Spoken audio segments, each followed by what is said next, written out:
Ертең демалыс па? Ой, бәрібір. Себебі бүгін бізбен бірге демалыс дәмін алғаш татып жатқан...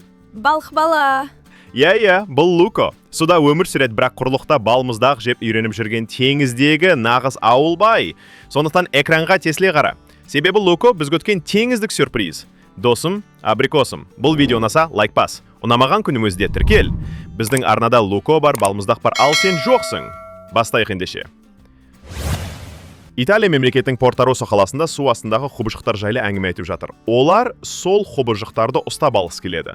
Оны білмейтін Луко анасымен бірге жүр. Анасы адамдарға жақындаған қауіпті екенін айтады. Ол су астында жүзіп жүріп қызықты әшекейлер табады.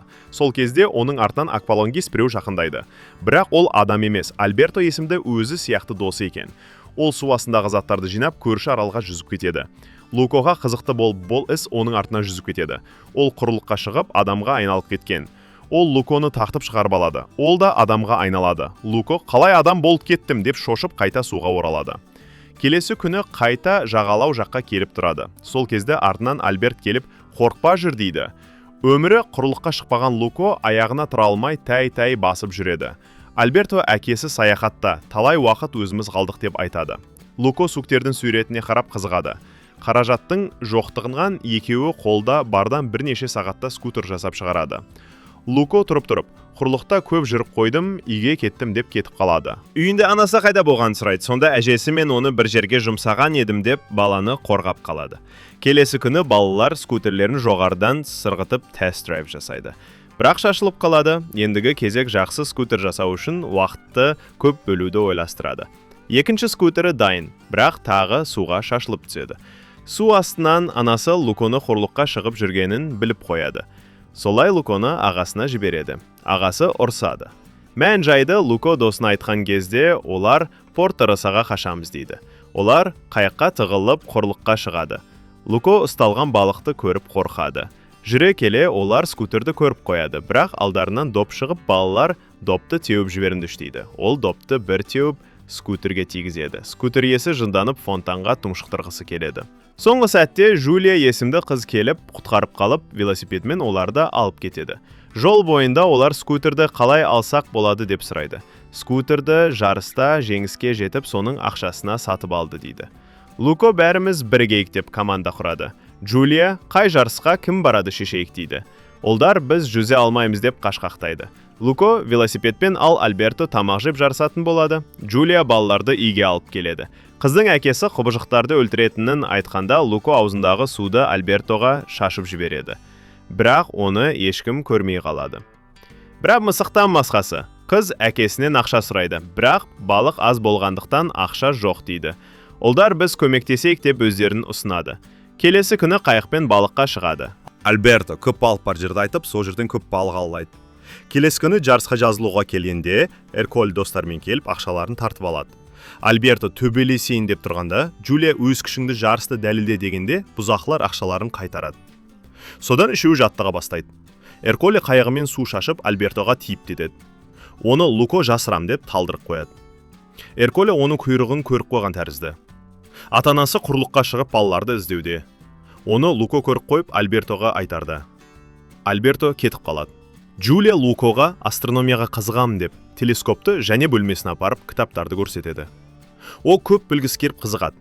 Ол астрономия кітабын ақшаға сұрайды, бірақ Жулия оны сыйға береді. Досы оны көріп қызғанып, жүр деп скутер сататын дүкенге келеді. Луко мектеп скутерден қызықты сияқты дейді. Альберто болса сені құбыжық ретінде көрсе, сені қабылдамайтынын айтады. Бұзақы балалар келіп гарпунмен атып, Альбертоның ішінен бір қояды. Луко гарпунды алып досын қорғайды. Одан кейін Жулияның үйіне барады. Күндер өтіп олар өздерін шыңдауда. Луко мен Жулия бірге көп уақыт өткізеді. Жарысқа аз уақыт қалғанда, Луко ата-анасын көріп қашып жотаға шығады.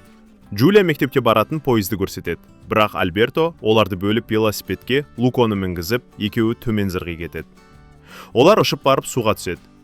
Ешкім көріп қоймау үшін басқа жағалауға жүзіп барады. Жулия оларды тауып алады.